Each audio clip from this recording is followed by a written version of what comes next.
चलो बच्चों, तो आज हम लोग एसएस में चैप्टर नंबर 3 शुरू करें, जो चैप्टर का नाम है इंडियन कॉन्स्टिट्यूशन। आपको पता है कॉन्स्टिट्यूशन मतलब क्या कहते हैं? कॉन्स्टिट्यूशन का मतलब होता है कायदे कानून। हमारे देश के, हमारे इंडिया के कायदे कानून। देखो, कोई भी चीज़ होती है ना, तो कोई भी चीज़ को परफेक्टली चलाने के लिए कुछ रूल्स रेगुलेशंस की ज़रूर होती है। आप जैसे स्कूल में जाते हो, तो आपका इतना बड़ा स्कूल इतना परफेक्टली चलता है। क्यों चलता है पता है? तो आपके स्कूल के भी कुछ रूल्स रेगुलेशंस होते हैं ना, कि टाइम टू टाइम स्कूल में आना, रेगुलरली ये होमवर्क करना, ऐसा यूनिफॉर्म में आना है, ये इतना डिसिप्लिन रखना है। होता है कि नहीं? और अगर ये रूल्स रेगुलेशंस ना हो तो क्या? तो आपका स्कूल बरोबर चल सके? नहीं चलेगा ना। अरे स्कूल क्या, कोई भी दूसरी चीज़ क्यों ना हो, जैसे अगर आप कोई गेम्स खेलते हो तो उन गेम्स के भी कोई ना कोई रूल्स होते हैं।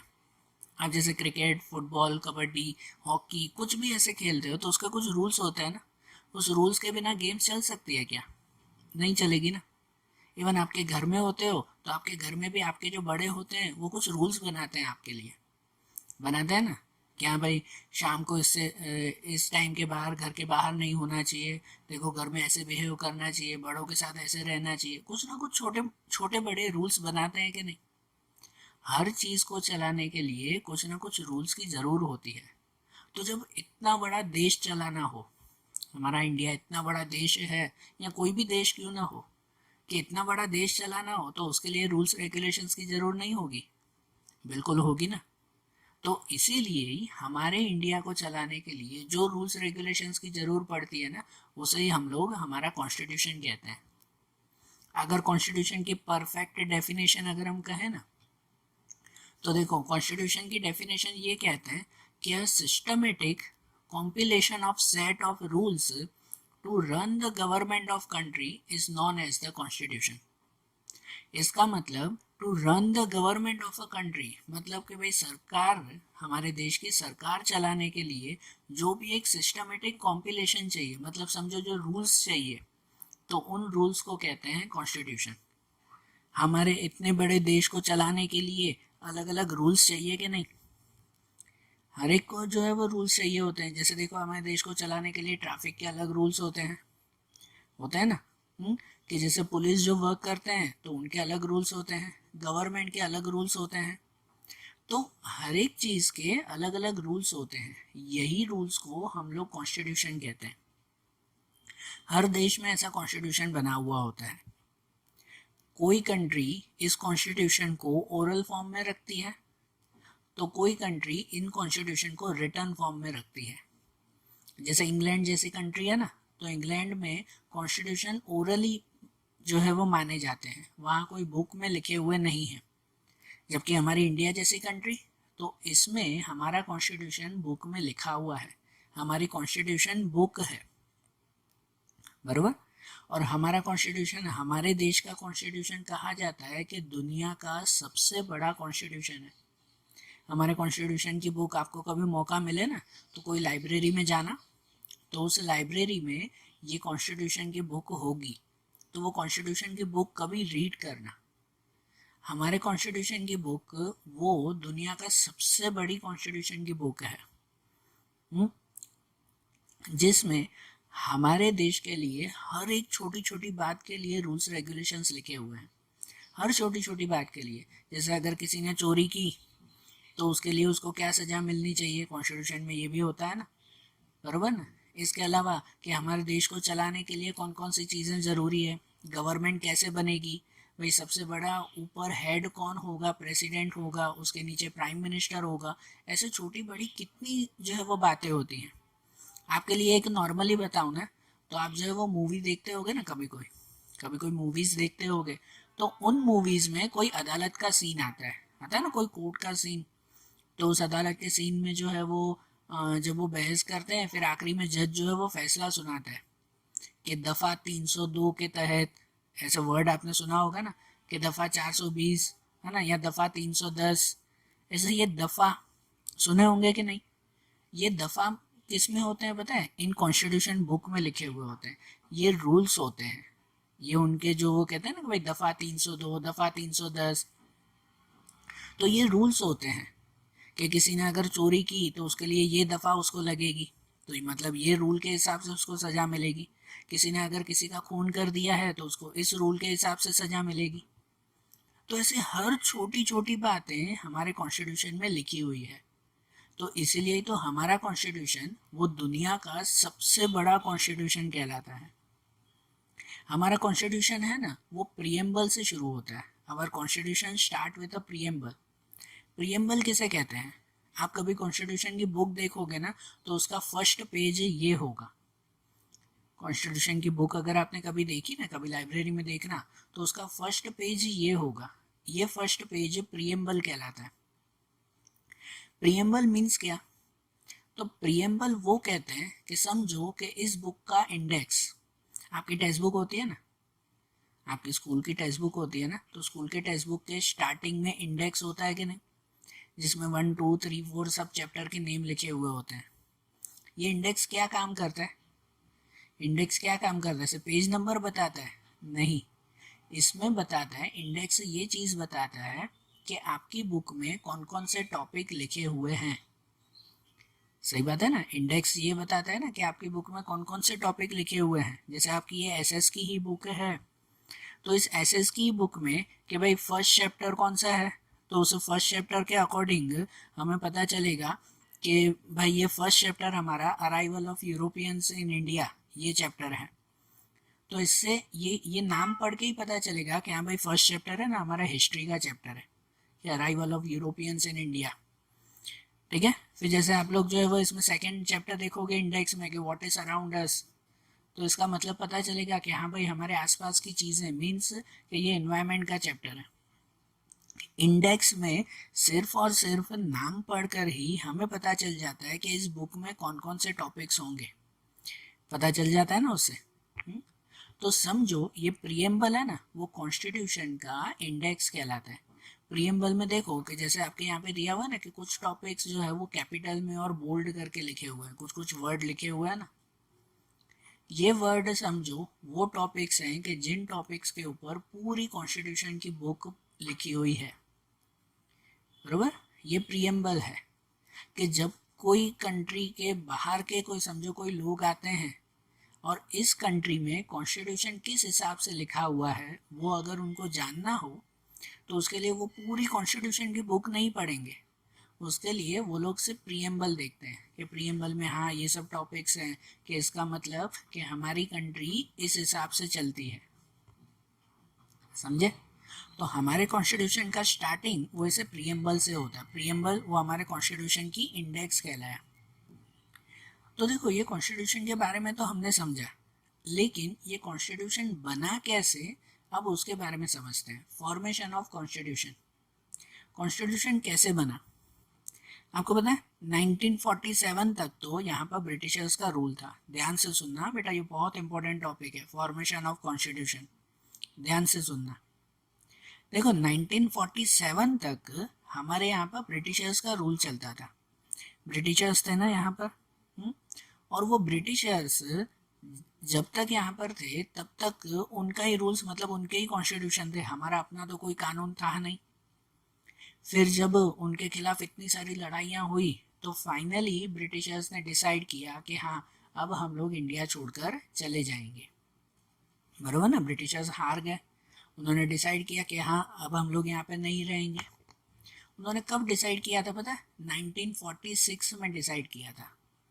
1946 में, वो गए थे 1947 में। 1946 में उन्होंने डिक्लेयर कर दिया था कि हाँ अब हम लोग इंडिया छोड़कर चले जाएंगे। फिर उनको जाने में भी तो इतना टाइमिंग लगेगा ना, बरोबर ना। तो जब उन्होंने डिसाइड किया ना कि हम इंडिया छोड़कर चले जाएंगे, तो फिर हमारे इंडिया के जो नेता थे उन्होंने फिर ये नक्की किया ना कि हाँ अब ब्रिटिशर्स यहाँ पर चले जाएंगे, मतलब हमारे इंडिया का अपना रूल होना चाहिए। बरोबर ना, अपने रूल्स होने चाहिए, ब्रिटिशर्स के रूल्स अभी नहीं।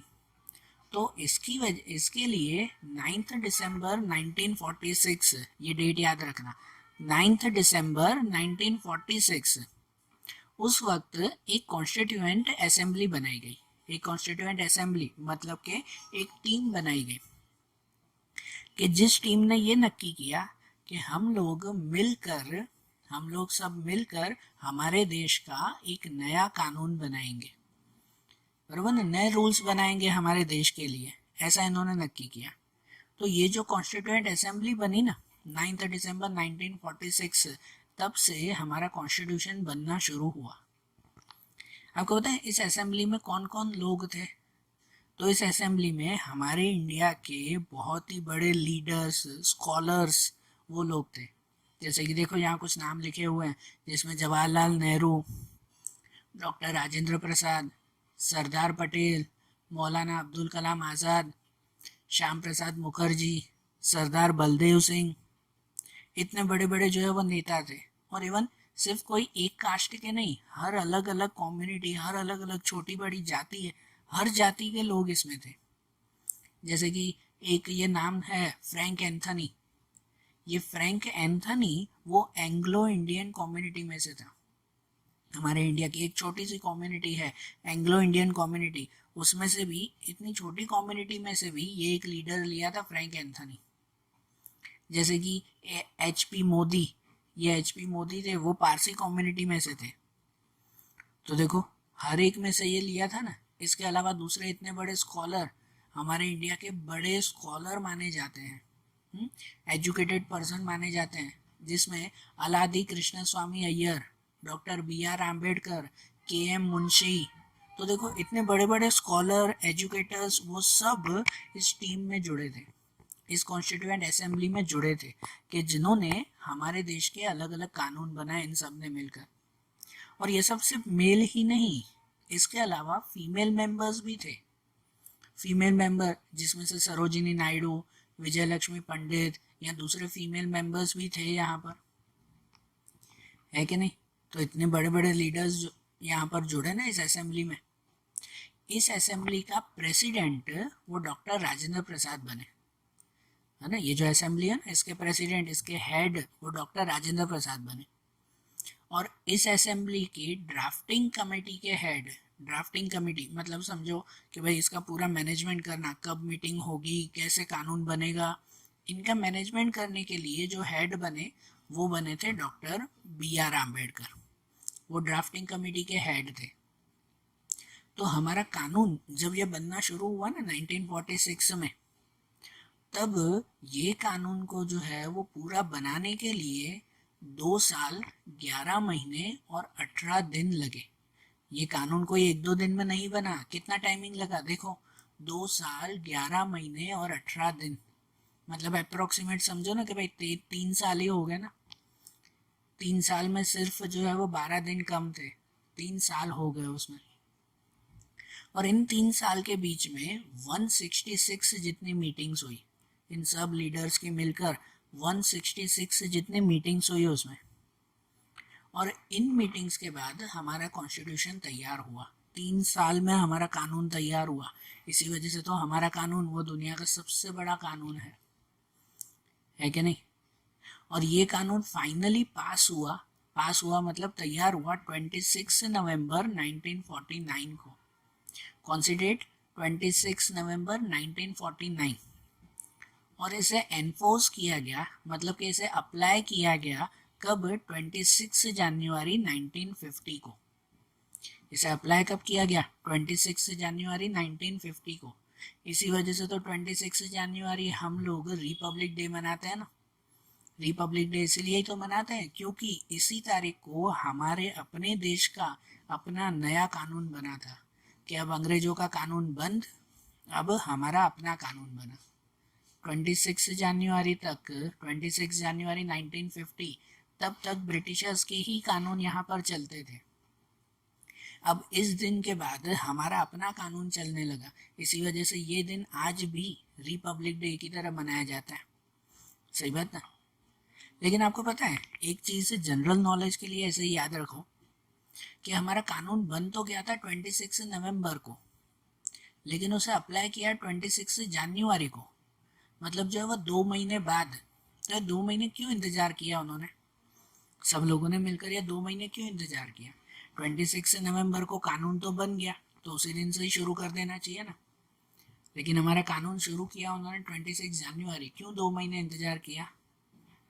क्योंकि ये सिर्फ जनरल नॉलेज के लिए है, याद रखना, क्योंकि 26 जनवरी है ना, हमारे देश के लीडर्स के लिए बहुत ही इम्पोर्टेंट डेट है, क्योंकि उस दिन से 20 साल पहले, मतलब 1930 में, कब, 1930 में इंडिया के जितने भी बड़े बड़े लीडर्स थे ना, उन सभी बड़े लीडर्स ने लाहौर की रावी रिवर है, हमारे इंडिया में है रावी रिवर, उस रावी रिवर के पास जाकर पहली बार ये डिक्लेयर किया था 1930 में, 26 जनवरी 1930। सब लीडर्स ने उस नदी किनारे जाकर पहली बार ये डिक्लेयर किया था कि अब से हमारा देश आज़ाद हो गया, भले ब्रिटिशर्स माने कि ना माने, हम लोग खुद मान लेंगे कि अब से हमारा देश आज़ाद हो गया। ये टॉपिक है ना आपके आगे के एक चैप्टर में आएगा कि 26 जनवरी 1930 को सभी लीडर्स ने डिक्लेयर कर दिया था कि अब से हमारा देश आज़ाद, और इसी वजह से वो दिन हमारे इंडिया के लिए बहुत इम्पोर्टेंट दिन बना।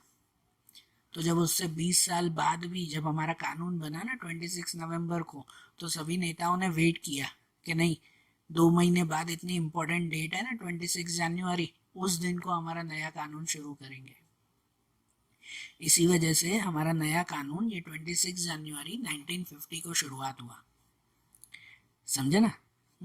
तो देखो, इतना बड़ा कानून बनाने में इतना बड़ा टाइम भी तो लगा, 2 साल 11 महीने 18 दिन, इतना बड़ा टाइमिंग लगा, तभी तो आज हमारे इंडिया का जो कॉन्स्टिट्यूशन है वो दुनिया का सबसे बड़ा कॉन्स्टिट्यूशन बन पाया है। अब आगे एक टॉपिक देखें, एक छोटा सा टॉपिक है कि why do we need a constitution, कि अगर हमारा देश आज़ाद हो गया, चलो हमारा देश आज़ाद हो गया, तो उसके बाद हमें कॉन्स्टिट्यूशन की ज़रूर क्या है, अगर हमारे देश में कानून हो ही ना तो, बराबर। काफ़ी लोग ऐसे कहते हैं ना कि भाई, होते हैं यार कुछ लोग कि भाई, जो लोग ऐसे ही कहते हैं कि भाई अगर हमारे देश में कानून ही ना हो तो कितना अच्छा है ना, कोई रूल्स रेगुलेशंस होने ही नहीं चाहिए, जिसको जैसे है वैसे करे। तो ऐसे बताओ हमारा देश चल पाएगा? हमें कॉन्स्टिट्यूशन की ज़रूर क्यों है? तो बताएं, हमें कॉन्स्टिट्यूशन की इसीलिए ज़रूर है क्योंकि इस कॉन्स्टिट्यूशन की वजह से ही हमारी कंट्री में एक तरह का डिसिप्लिन आता है, एक तरह के रूल्स की वजह से ही हमारी कंट्री परफेक्ट वे में चल पाती है। अगर कॉन्स्टिट्यूशन ना होना तो हमारी कंट्री में कोई भी तरह का डिसिप्लिन नहीं रहेगा। फिर डिसिप्लिन के बिना लोग कभी भी हमारे देश के लिए सही काम नहीं कर पाएंगे, जैसे है वैसे करेंगे। मतलब इमेजिन ही करो ना कि अगर कॉन्स्टिट्यूशन ना हो, कोई कायदे कानून नहीं, कोई रूल्स नहीं, तो जिसको आया वो चोरी भी कर लेगा। रूल्स ही नहीं होंगे, सजा कौन देगा उनको? कोई चोरी करके जो है वो भाग गया तो वो भले भाग गया, उसको सजा देने वाला कोई है ही नहीं। कॉन्स्टिट्यूशन नहीं होगा तो कौन सजा देगा? सही बात ना। कोई गलत काम करेगा कि जैसे गवर्नमेंट को टैक्स भरना हो, वो टैक्स भरेगा ही नहीं, कोई भी नहीं भरेगा। क्योंकि क्योंकि टैक्स ना भरो, अभी टैक्स ना भरो तो सजा मिलती है, ऐसा रूल है कॉन्स्टिट्यूशन में। फिर ये कॉन्स्टिट्यूशन ही नहीं होगा तो कोई सजा मिलेगी ही नहीं ना, तो कोई टैक्स भी नहीं भरेगा।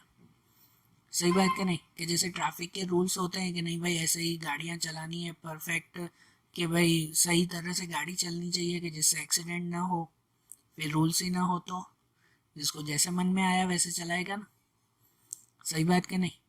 आपके ही स्कूल में समझो, मैंने पहले भी ये एग्जांपल दिया कि आपके ही स्कूल में समझो कि अगर कोई रूल्स रेगुलेशंस नहीं, आना है आओ, नहीं आना है नहीं आओ, यूनिफॉर्म पहनना है पहनो, नहीं पहनना है नहीं पहनो, होमवर्क करना है करो, नहीं करना है नहीं करो, कोई रूल्स रेगुलेशंस नहीं है, जैसे आए वैसे करो, तो बताओ आप लोग पढ़ाई कर पाओगे? स्कूल चलेगा ऐसा? नहीं चलेगा ना। कुछ तो रूल्स होने चाहिए ना स्कूल के भी। तो जैसे पहले भी मैंने बोला कि एक छोटा सा स्कूल चलाना है तो भी रूल्स की ज़रूरत है हमें, तो इतना बड़ा देश चलाने के लिए हमें रूल्स की ज़रूरत नहीं होगी। सही बात है ना। देखो, ये कॉन्स्टिट्यूशन होता है ना, तभी हमारे देश में डिसिप्लिन आ पाता है और हमारा देश एक सही तरह से चल पाता है।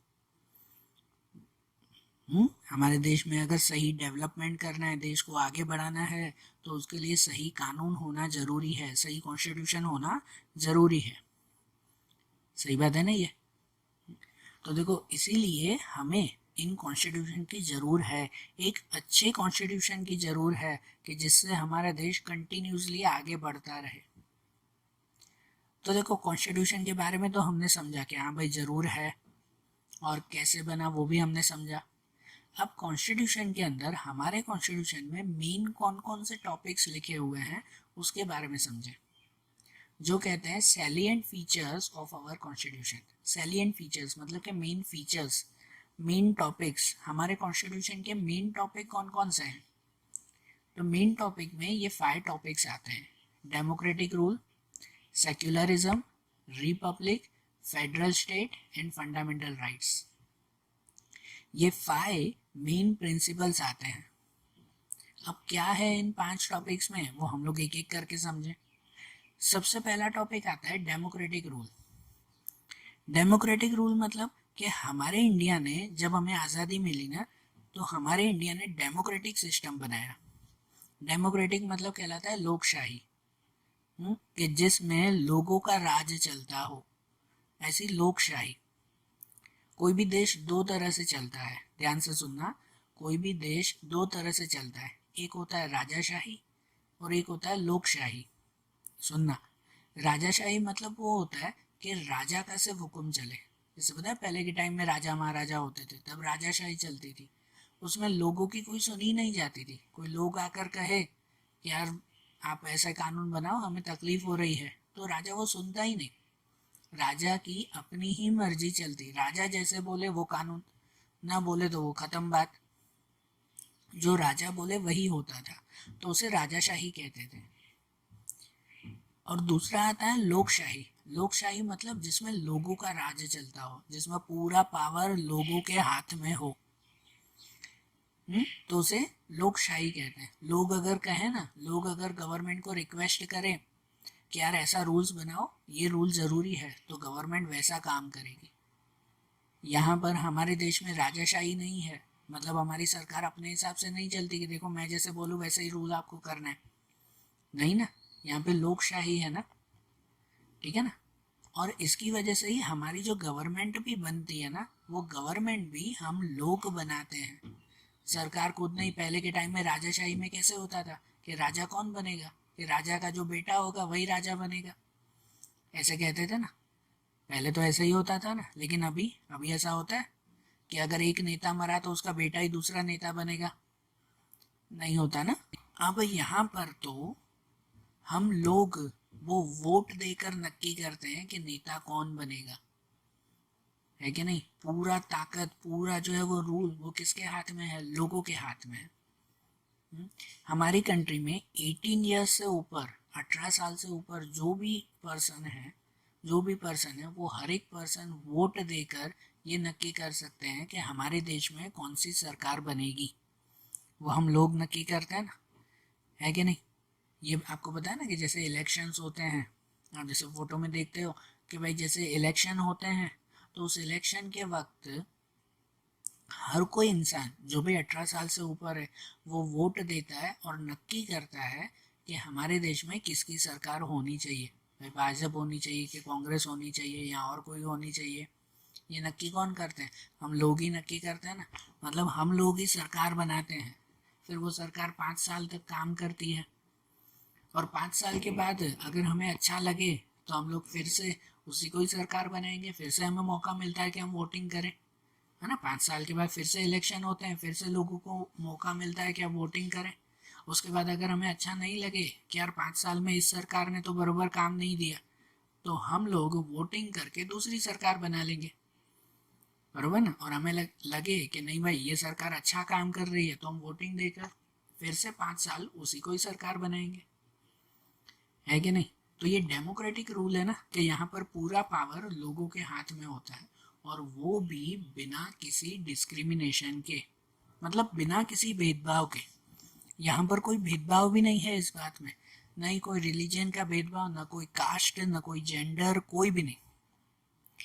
हर कोई इंसान वो वोट देने जा सकता है, सिर्फ उसकी एज 18 ईयर से ऊपर होनी चाहिए। फिर वो भले कोई भी रिलीजन का हो, कोई भी क्लास का हो, कोई भी जेंडर हो, वो वोट दे सकते हैं ना। बरोबर ना, ये डेमोक्रेटिक रूल है कि हम लोग अपनी सरकार खुद बनाते हैं। और सिर्फ इतना ही नहीं, डेमोक्रेटिक रूल में हमें freedom of speech, freedom of expression, freedom of thoughts है। मतलब हमें आज़ादी है कि हम लोग किसी के भी लिए कोई भी बात बोल सकते हैं। मतलब देखो, 5 साल की सरकार होती है, उस 5 साल में 1 साल में ही हमें पता चल जाए, लोगों को पता चल गया 1 साल में ही कि यार ये सरकार तो बरोबर काम करेगी ही नहीं, 5 साल कैसे चलाए। 1 साल में ही पता चल गया कि ये तो सरकार अब डूब जाएगी, मतलब बरोबर काम नहीं कर रही है ये। तो लोगों को ये जो है वो आज़ादी है, डेमोक्रेटिक रूल मतलब हमें ये आज़ादी मिलती है कि हम लोग किसी के भी खिलाफ, भले वो सरकार हो या कोई भी हो, उसके लिए हम लोग कुछ भी बोल सकते हैं। कुछ भी बोल सकते हैं मतलब कि अगर उस सरकार ने कुछ गलती की तो हम सीधे बोल सकते हैं कि ये सरकार बरोबर काम नहीं कर रही है, तो इस सरकार को बदल दो। बरोबर ना, ऐसे हम लोग डायरेक्टली बोल सकते हैं, है कि नहीं? आज आपको पता है, आप लोग टीवी पे, न्यूज़ पे बहुत बार देखते होंगे कि अगर कोई नेता, कोई जो है वो पर्सन कोई जरा सी भी गलती करता है ना, तो न्यूज़ वाले सीधा बता देते हैं कि देखो ये इंसान ये गलती कर रहा है, वो गलती कर रहा है। हम्म? पहले के टाइम में जस्ट इमेजिन करो कि पहले के टाइम में जब राजाशाही होती थी, तब राजा कोई गलती करे तो उसकी पब्लिक वो बोलती थी कि राजा तो ये गलती कर रहा है, इस राजा को हटाओ यहाँ से। ऐसा बोल सकते थे? नहीं ना, राजा तो सीधा उसे मार देता। होता था ना ऐसा। ये पहले राजाशाही थी, उसमें लोगों को बोलने की आज़ादी थी ही नहीं। कोई भी इंसान नहीं बोल पाता था कि ये राजा तो गलती कर रहा है, इस राजा को हटाओ, दूसरा राजा बनाओ। ऐसे बोल सकते थे? नहीं। हमारा अब डेमोक्रेटिक रूल है, बरोबर। हमारे कॉन्स्टिट्यूशन में लिखा हुआ है कि हमारी कंट्री डेमोक्रेटिक कंट्री है, कि यहाँ पर लोगों को कुछ भी बोलने की आज़ादी है। कि अगर कोई नेता गलती कर रहा है तो हर एक इंसान सीधा बोल सकता है कि देखो ये नेता गलती कर रहा है, कैसे जो है वो यहाँ से हटाओ, इसकी जगह पर दूसरा नेता बनाओ। बोल सकते हैं ना अब ऐसा, ठीक है ना। तो ये आज़ादी वो हमारे कॉन्स्टिट्यूशन में लिखी हुई है। तो इसीलिए हमारे कॉन्स्टिट्यूशन का ये पहला फीचर आता है, डेमोक्रेटिक रूल। बरोबर। इसके बाद दूसरा आता है, वो आता है सेक्युलरिज्म। सेक्युलरिज्म का मतलब क्या होता है कि सेक्युलरिज्म का मतलब ये होता है कि हमारी गवर्नमेंट कोई भी काम के लिए कोई भी रिलीजन में डिफरेंस नहीं करती, उसे हम लोग सेक्युलरिज्म कहते हैं। यहाँ पर कोई भी रिलीजन में कोई भी तरह का भेदभाव नहीं किया जाता, डिस्क्रिमिनेशन नहीं करते। यहाँ पे कोई भी गवर्नमेंट का रूल हो ना, कोई भी काम हो, तो उसमें सभी रिलीजन के लिए इक्वली माना जाता है। हमारी कंट्री में ऐसा थोड़ी है कि भाई हिंदू के लिए अलग रूल्स बनाए जाते हैं, अलग कानून है। या फिर मुस्लिम्स के लिए अलग, सिख के लिए अलग, क्रिश्चियन के लिए अलग। ऐसा है? कोई कानून अलग अलग है? नहीं ना। सबके लिए एक है ना, कि अगर किसी ने चोरी की तो हिंदू को अलग सज़ा मिलेगी, मुस्लिम को अलग सज़ा मिलेगी, क्रिश्चियन को अलग सज़ा मिलेगी। ऐसा है? नहीं।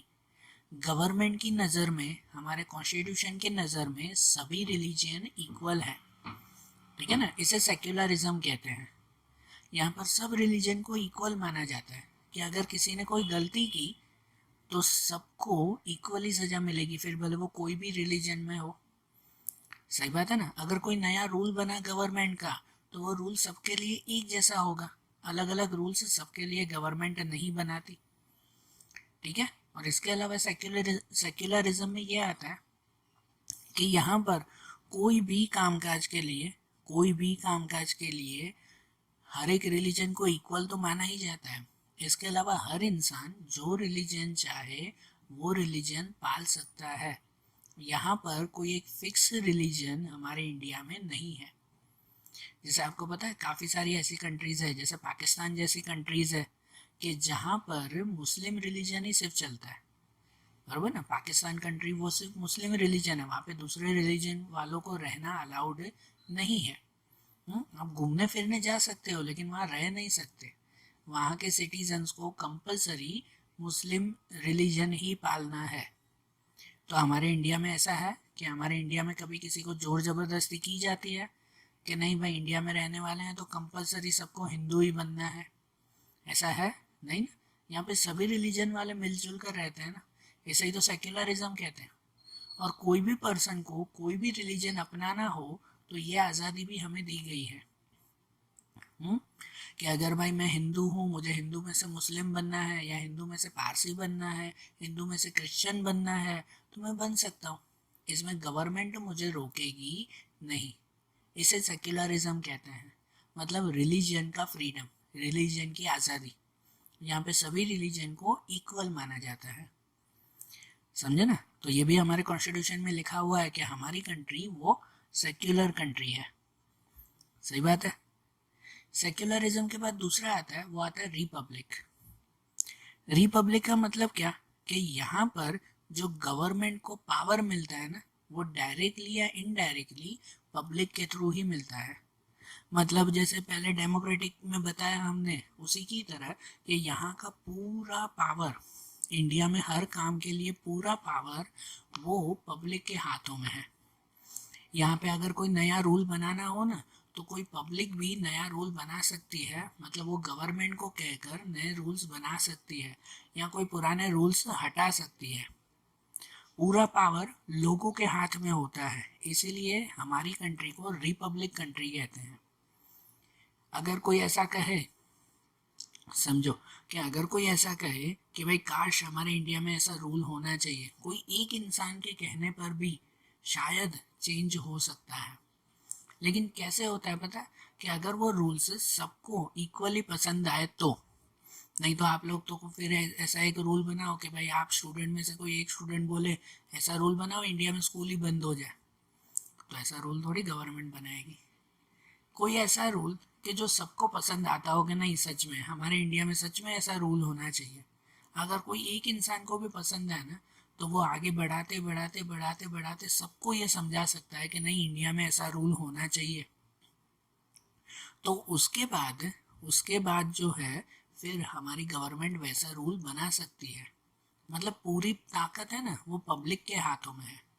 और ये कैसे बनता है नया रूल पता है, जैसे यहाँ पे देखो एक स्टेप वाइज दिया हुआ है कि समझो सबसे पहले ये पब्लिक ओपिनियन होता है। यहाँ जो ये फोटो है, सबसे पहले पब्लिक ओपिनियन। समझो आपके ही मन में, भले आप स्टूडेंट हो, ध्यान से सुनना, आपके मन में कोई बात आती है कि नहीं काश हमारे इंडिया में ऐसा रूल होना चाहिए।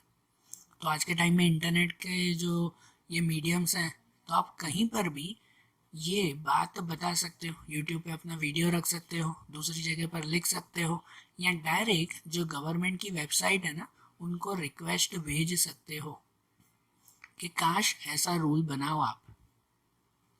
फिर जो दूसरे नेता होंगे ना, वो नेताओं तक ये बात पहुंचेगी, उनको समझ में आएगा कि नहीं यार ये बात तो सही है, ऐसा रूल तो होना चाहिए।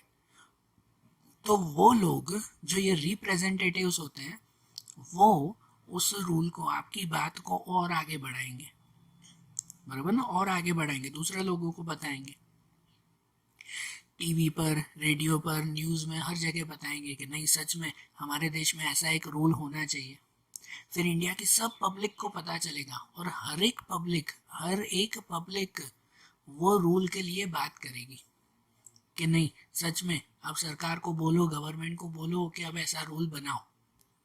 और ये बात जब पहुंचते पहुंचते पहुंचते हमारी कंट्री के प्राइम मिनिस्टर और उसके ऊपर हमारी कंट्री के प्रेसिडेंट तक जब ये पहुंचेगी ना बात, कि भाई इंडिया में सभी लोग अब वो बोल रहे हैं कि ऐसा एक रूल बनाओ, तो जब प्रेसिडेंट को ये बात समझ में आएगी ना, अच्छी लगेगी कि नहीं ऐसा रूल होना चाहिए, तो वो प्रेसिडेंट नया रूल बनाएगा। मतलब उसकी शुरुआत किससे हो सकती है, पब्लिक के कोई एक पर्सन से भी शुरुआत हो सकती है। और प्रेसिडेंट वो रूल बनाएगा तो वो रूल सबके लिए होगा ना, बराबर ना। फिर वो रूल क्या कहते हैं कि भाई फिर जो है वो उस रूल का इम्प्लीमेंशन होगा। रूल का इम्प्लीमेंशन मतलब वो रूल तैयार होगा। इसका मतलब कह सकते हैं कि पूरी ताकत हमारी पब्लिक के हाथों में है। हम चाहे तो हमारे देश को खुद अपने हिसाब से चला सकते हैं। और इसमें भी गवर्नमेंट कोई भी तरह का भेदभाव नहीं करती। वो ऐसा नहीं कि सिर्फ एक ही रिलीजन की बात सुने, सिर्फ एक ही जो है वो कास्ट की बात सुने।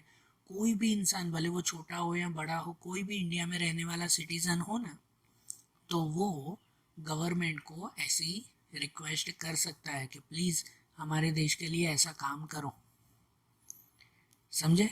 तो इन शॉर्ट रिपब्लिक का मतलब ये होता है कि हमारे देश का पूरा मैनेजमेंट, ऐसा मत समझो कि सिर्फ नेताओं के हाथ में ही है, नहीं, लोगों के हाथ में पूरी ताकत रहती है, बस उस ताकत का सही जगह पर यूज करना है। ठीक है। रिपब्लिक के बाद हमारा दूसरा जो है वो फीचर आता है, वो फीचर आता है फेडरल स्टेट। फेडरल स्टेट मतलब क्या, कि हमारी इंडिया वो फेडरल स्टेट कहलाता है। कि क्यों फेडरल स्टेट, यहाँ पर जितने भी स्टेट्स हैं ना, जितने भी स्टेट्स हैं, तो वो स्टेट्स सब स्टेट मिलजुल कर रहते हैं। यहाँ पर हर एक स्टेट का अपनी अपनी गवर्नमेंट तो होती है, लेकिन उन सब स्टेट के ऊपर एक सेंट्रल गवर्नमेंट अलग से होती है। आपको पता है ना, जितने भी स्टेट्स हैं हमारी कंट्री में, जितने भी स्टेट्स हैं, उन हर स्टेट की अपनी अपनी सरकार बनती है। जैसे कि गुजरात स्टेट की बात करो, हमारा गुजरात, तो हमारे गुजरात की अलग सरकार है कि नहीं, है ना, अलग गवर्नमेंट है ना, गुजरात गवर्नमेंट, स्टेट गवर्नमेंट जिसे कहते हैं। राजस्थान में जाओ तो राजस्थान गवर्नमेंट होती है, महाराष्ट्र में जाओ तो महाराष्ट्र गवर्नमेंट है। हर स्टेट की अलग अलग गवर्नमेंट है, लेकिन इन सब के ऊपर हमारी कंट्री की मेन गवर्नमेंट जो दिल्ली में है, जिसे हम लोग सेंट्रल गवर्नमेंट कहते हैं या तो नेशनल गवर्नमेंट कहते हैं। तो यहाँ पर हर एक स्टेट, जैसे ये फोटो में छोटा सा समझाया हुआ है ना, कि हर एक स्टेट वो अपनी अपनी सरकार बनाता है, लेकिन उन सबके ऊपर एक सेंट्रल गवर्नमेंट भी होती है। मतलब सब स्टेट वो हमारी पूरी कंट्री की सेंट्रल गवर्नमेंट के साथ मिलजुल कर काम करते हैं। इसके लिए पता है, जो सेंट्रल गवर्नमेंट है ना, वो सेंट्रल गवर्नमेंट कुछ जो लॉज बनाती है, जो नियम, जो कानून बनाती है, वो कानून बनाने के लिए अलग अलग लिस्ट तैयार करती है। अलग अलग क्या तैयार करती है, लिस्ट। उस लिस्ट के हिसाब से कुछ कानून ऐसे कहते हैं कि वो स्टेट गवर्नमेंट अपने हिसाब से बनाए, कुछ कानून स्टेट गवर्नमेंट अपने हिसाब से बनाए, जिसे कहते हैं स्टेट लिस्ट। उसमें ऐसा कहती है कि भाई ये स्टेट गवर्नमेंट को सौंप देती है, जैसे गुजरात को सौंप दिया कि भाई आप अपने हिसाब से अपना कानून बनाओ। जैसे पता है एक कानून है, ध्यान से सुनना, कि एक ऐसा कानून है कि हमारे गुजरात में है कि हमारे गुजरात में अल्कोहल प्रोहिबिटेड है। अल्कोहल मतलब कि दारू पीना यहाँ पर मना है गुजरात में, पता है ना, ये दूसरे स्टेट में नहीं है। दूसरे स्टेट में तो आराम से, पता है ना, एक छोटी छोटी दुकानों में, होटलों में, हर जगह पर दारू मिलता है, अल्कोहल मिलता है। हमारे गुजरात में ऐसा नहीं है, अलाउड नहीं है। तो ये हमारे गुजरात का अलग से रूल है, बराबर। तो हर एक स्टेट अपने हिसाब से अपना अपना रूल बना सकता है ना। इसे स्टेट लिस्ट कहते हैं। लेकिन कुछ रूल्स ऐसे होते हैं जो सिर्फ और सिर्फ सेंट्रल गवर्नमेंट बनाती है, जिसे यूनियन लिस्ट कहते हैं। यूनियन लिस्ट मतलब वो जो रूल्स होते हैं ना, वो सेंट्रल गवर्नमेंट अपने हिसाब से बनाती है। जैसे कि कुछ रूल्स आते हैं कि जैसे आपको पता है थोड़े टाइम पहले वो जीएसटी आया था, आप सबको पता होगा। हर एक बिजनेसमैन के लिए जीएसटी का रूल लगा। तो ये जो जीएसटी का रूल लगा वो किसने बनाया, कोई स्टेट ने बनाया नहीं, वो सेंट्रल गवर्नमेंट ने बनाया ना। और सभी स्टेट के लिए बना दिया ना, कोई एक स्टेट के लिए था नहीं, वो सबके लिए बनाया। तो ऐसे रूल्स वो सेंट्रल गवर्नमेंट बनाती है, जिसे हम लोग यूनियन लिस्ट कहते हैं। यूनियन लिस्ट में वो चीज़ें आती हैं जो सेंट्रल गवर्नमेंट बनाती हो। स्टेट लिस्ट में वो आती है कि जो हर एक स्टेट अपने हिसाब से रूल्स बनाते हो। और कुछ टॉपिक ऐसे होते हैं जो स्टेट गवर्नमेंट और सेंट्रल गवर्नमेंट मिलकर बनाते हैं। कुछ टॉपिक ऐसे होते हैं जो दोनों मिलकर बनाते हैं, तो वो टॉपिक कहलाते हैं कॉनकरेंट लिस्ट। कॉनकरेंट लिस्ट, उसमें कुछ ऐसे टॉपिक्स होते हैं जो स्टेट और सेंट्रल गवर्नमेंट मिलकर बनाते हैं। जैसे कोई एजुकेशन का रूल हो, एजुकेशन रिलेटेड अगर कोई रूल आता है ना, तो वो रूल स्टेट गवर्नमेंट और सेंट्रल गवर्नमेंट मिलकर बनाते हैं, बरोबर। सो इन शॉर्ट, फेडरल स्टेट का मतलब ये होता है कि यहाँ पर सभी स्टेट मिलजुल कर काम करते हैं, वो अपने अलग अलग रूल्स भी बनाते हैं और साथ में सेंट्रल गवर्नमेंट के साथ, नेशनल गवर्नमेंट के साथ भी जुड़े रहते हैं। ठीक है। और इसके बाद आखिरी कि हमारे कॉन्स्टिट्यूशन का दूसरा मेन फीचर आता है लास्ट, वो आता है फंडामेंटल राइट्स। कि हमें हमारी गवर्नमेंट की तरफ से कुछ फंडामेंटल राइट्स मिले हुए हैं। जब 26 जनवरी 1950 को हमारे कॉन्स्टिट्यूशन बना ना, तब उस वक्त हमारे यहाँ के लोगों के लिए कुछ फंडामेंटल राइट्स फिक्स किए गए, गारंटी के साथ दिए गए कि भाई अब लोगों के लिए ये राइट्स, ये हक हैं। ये राइट्स पहले के टाइम में, ब्रिटिशर्स के टाइमिंग में हमें नहीं मिलते थे।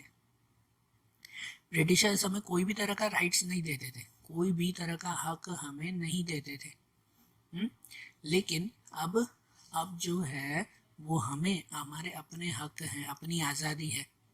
तो वो कौन कौन से राइट्स हमें मिले हैं, जिसमें देखो सबसे पहला राइट है इक्वालिटी बिफोर द लॉ, कि अब हमारे देश में लॉ के सामने सबको इक्वल माना जाता है। लॉ मतलब कानून के सामने। मैंने पहले भी बताया ना कि यहाँ पे अब अगर किसी को सजा देनी हो ना, फिर वो भले हिंदू, मुस्लिम, सिख, ईसाई कोई भी हो, सबके लिए एक जैसी सजा, अमीर हो गरीब हो कोई भी हो, सबके लिए एक जैसी सजा होती है, बरोबर। तो ये अब हमें राइट है। दूसरा फ्रीडम ऑफ रिलीजन, कि अब हमें ये राइट्स हैं, ये हक मिला हुआ कि हम जो चाहे वो रिलीजन अपना सकते हैं, जो चाहे वो रिलीजन को सेलिब्रेट कर सकते हैं। हम अपने रिलीजन के कोई भी फेस्टिवल सेलिब्रेट कर सकते हैं, उसके लिए जो है वो अलग अलग तरह के एक्टिविटीज़ कर सकते हैं, और हर एक रिलीजन को इक्वल माना जाता है ना।